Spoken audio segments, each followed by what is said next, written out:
Hello friends, आज हम class 10th का जो आपका 2023 में एग्ज़ाम हुआ था, जो सब्जेक्ट है आपका निजी सुरक्षा, जिसे हम बोलते हैं प्राइवेट सिक्योरिटी।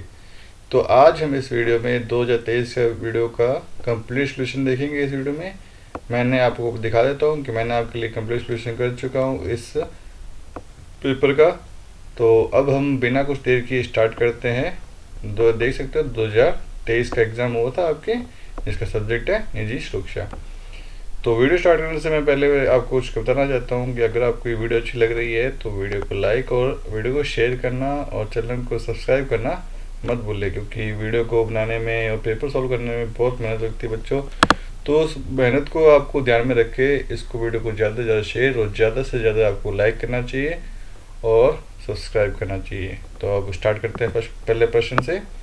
तो पहला प्रश्न क्या कह रहा है, संचार का यह रूप दो व्यक्तियों के बीच होता है और एक पर एक वार्तालाप होता है। तो ये कौन सा संचार होता है?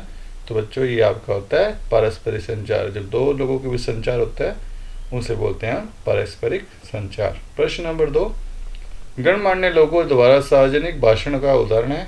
तो सार्वजनिक भाषण का उदाहरण क्या है आपका? सार्वजनिक संचार। प्रश्न नंबर 3, पुरस्कार उदाहरण है। तो पुरस्कार उदाहरण है भारी प्रेरणा का। किसका उदाहरण है? भारी प्रेरणा का। प्रश्न नंबर 4, आग बुझाने के लिए सूक्ष्म रसायन का उपयोग नहीं करना चाहिए। तो किसका उपयोग नहीं करना चाहिए? खाद्य तेल और वसा का उपयोग नहीं करना चाहिए। प्रश्न नंबर 5, वाहन पास में दस्तावेज होने चाहिए। तो वाहन पास में दस्तावेज आपके होने चाहिए केवल ड्राइविंग लाइसेंस, केवल बीमा दस्तावेज, केवल वाहन पंजीकरण सर्टिफिकेट। तो ये तीनों ही होने बहुत ही आवश्यक है। तो आंसर क्या होगा? उपरोक्त सभी। प्रश्न नंबर 6, वाहन गश्ती के संदर्भ में कथन सत्य है। तो कथन सत्य क्या है? मौसम के प्रति संवेदनशील। तो आंसर क्या हुआ? मौसम के प्रति संवेदनशील। प्रश्न नंबर 8, प्रश्न नंबर 7 का आंसर क्या होगा? वाहन गश्ती के संदर्भ में सत्य कथन है। तो समय की बचत। आंसर क्या होगा? समय की बचत इसका आंसर होगा। प्रश्न नंबर 8, सबसे आम गश्ती का प्रकार है। तो सबसे आम गश्ती का प्रकार आपको सभी को पता है, पैदल गश्त या पैर गश्त। ये है सबसे आम गश्ती। प्रश्न नंबर 9, स्वप्रेरणा क्या है? तो स्वप्रेरणा क्या है? अब इसको हम आंसर बुकलेट में देखेंगे इसका आंसर। तो प्रश्न नंबर 9 का आंसर, तो प्रश्न नंबर 9 का आंसर स्वप्रेरणा क्या है? तो स्वप्रेरणा यह वह प्रेरणा है जो व्यक्ति के अंदर से उत्पन्न होती है। यह व्यक्ति को अपने लक्ष्यों को प्राप्त करने के लिए प्रेरित करती है। तो ये क्या हुई आपकी स्वप्रेरणा, बिना किसी बाहरी दबाव या प्रोत्साहन के। प्रश्न नंबर 10 क्या कह रहा है? आपको मैं दिखा देता हूँ प्रश्न पत्र से। प्रश्न नंबर 10 कह रहा है दो कमांड कुंजी के नाम दीजिए। तो आप देख सकते हैं वही प्रश्न यहाँ लिखा हुआ है, किन्हीं दो कमांड कुंजियों के नाम दीजिए। तो पहला है कंट्रोल सी, जिसका मतलब होता है कॉपी करना। दूसरा होता है कंट्रोल वी, जिसका मतलब होता है पेस्ट करना। अब मैं आपको प्रश्न पत्र नहीं पहले दिखाऊं फिर आपको आंसर दिखाऊं, तो मैं ऐसा नहीं करने वाला बच्चों, क्योंकि मैंने प्रश्न साथ में ही लिखे हुए इनके और साथ में इनके आंसर लिखे हुए हैं। तो हम यहीं से प्रश्न पढ़ेंगे और इसी से अपने आंसर देखेंगे। तो प्रश्न नंबर 11 क्या कह रहा है? फाइल को पेस्ट करने के लिए शॉर्टकट कमांड क्या है? तो आंसर क्या होगा? कंट्रोल के साथ रिप्रेस करोगे तो कोई भी फाइल आपकी पेस्ट हो जाएगी। प्रश्न नंबर 12 क्या कह रहा है? जब उद्यमी अपना व्यवसाय चलाते हैं तो क्या करते हैं? तो जब उद्यमी अपना व्यवसाय चलाते हैं तो वे निम्नलिखित कार्य करते हैं, जैसे कि रोजगार सृजित करना। पहला काम क्या करेंगे? रोजगार को सृजित करेंगे, जिसमें उद्यमी नए रोजगार के अवसर पैदा करते हैं। प्रश्न इससे क्या 2 नंबर क्या है? समाज की मदद करते हैं। तो वे समाज की आवश्यकताओं को पूरा करने के लिए करने वाले उत्पाद और सेवाएं प्रदान करते हैं। तीसरा नंबर काम क्या करते हैं? वो ग्राहकों की आवश्यकताओं को पूरा करते हैं। तो ग्राहकों की आवश्यकता को पूरा करना, उद्यमी ग्राहकों की मांग को समझकर उन्हें पूरा करता है। प्रश्न नंबर 13 क्या कह रहा है? जोखिम का वर्गीकरण दीजिए उदाहरण सहित। तो जोखिम देखो क्या आता है? जोखिम निम्नलिखित श्रेणियों में वर्गीकृत किया जाता है। तो पहला है वित्तीय जोखिम। वित्तीय जोखिम जैसे निवेश में हानि होना। दूसरा है प्राकृतिक जोखिम जैसे कि भूकंप, बाढ़ आदि आना।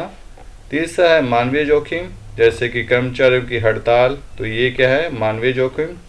इसी के अंदर चौथा पॉइंट आता है तकनीकी जोखिम जैसे कि तकनीकी खराबी के कारण उत्पादन रुकना। प्रश्न नंबर 14 क्या कह रहा है, जोखिम को खत्म या नियंत्रित करने के लिए व्यवहारिक उपाय लिखिए। तो जोखिम को नियंत्रित करने के लिए निम्नलिखित उपाय किए जा सकते हैं, जैसे कि पहला बीमा। जोखिम को बीमे के माध्यम से कवर करना होता है। योजना बनाना, संभावित जोखिमों के लिए पहले से योजना बनाना। इसी का तीसरा पॉइंट है प्रशिक्षण, कर्मचारियों को जोखिम प्रबंधन के लिए प्रशिक्षित करना। इसी के अंदर चौथा पॉइंट है तकनीकी सुधार, तकनीकी सुधार के लिए सुधार कर जोखिम को कम करना।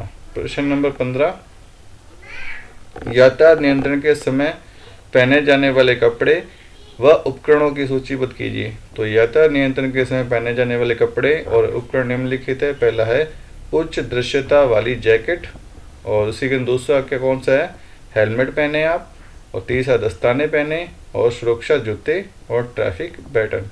तो ये सब 5 आपके सामने दिए हुए पॉइंट्स।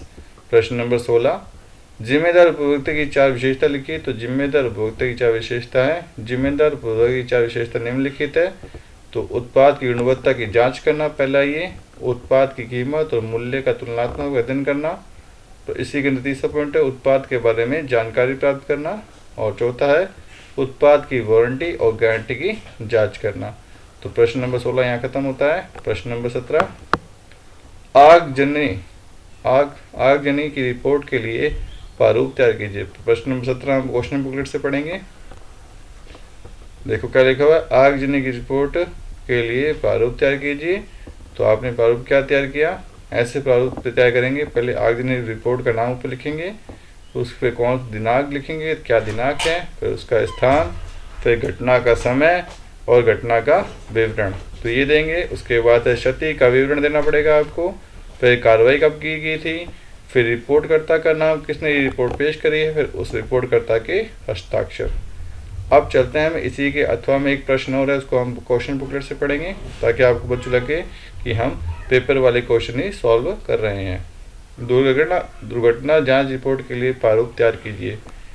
तो आप दे सकते हो क्या लिखा है, दुर्घटना जांच रिपोर्ट के लिए प्रारूप तैयार कीजिए।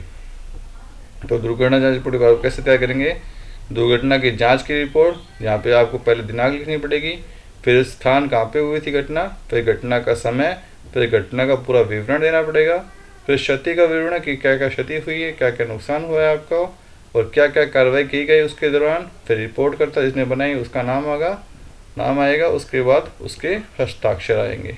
प्रश्न नंबर 18 पर चलते हैं अपने। यातायात कर्मी की ड्यूटी के बारे में लिखिए। तो यातायात कर्मी की ड्यूटी निम्नलिखित है। तो यातायात नियंत्रण, पहला है यातायात नियंत्रण। यातायात कर्मी यातायात को नियंत्रित करते हैं और सड़क सुरक्षा सुनिश्चित करते हैं। इसी के अंदर दूसरा पॉइंट है दुर्घटना की स्थिति में सहायता, वे दुर्घटना की स्थिति में तुरंत सहायता प्रदान करते हैं। तीसरा पॉइंट है यातायात नियमों का पालन करवाना, तो वे यातायात नियमों का पालन करवाते हैं और उसे उल्लंघन करने वालों को दंडित करते हैं। और इसी के अथवा में एक प्रश्न हो रहा है, यातायात नियंत्रण में के समय बरती जाने वाली सावधानियाँ और साधनों के बारे में विस्तार से लिखिए। तो इसका उत्तर क्या होगा, यातायात नियंत्रण के समय निम्नलिखित सावधानियाँ बरतनी चाहिए। उचित संकेतों का उपयोग, यातायात कर्मी को सही संकेतों का उपयोग करना चाहिए। दूसरा है सुरक्षा उपकरण पहनना, यातायात कर्मी में सुरक्षा उपकरण जैसे कि हेलमेट, जैकेट आदि पहनने चाहिए। 3 नंबर है धैर्य बनाए रखना, यातायात कर्मी को धैर्य बनाए रखना चाहिए और शांत रहना चाहिए। प्रश्न नंबर 19, गश्ती के प्रकार पर टिप्पणी लिखिए। तो उत्तर है गश्ती के प्रकार निम्नलिखित है। पहला है पैदल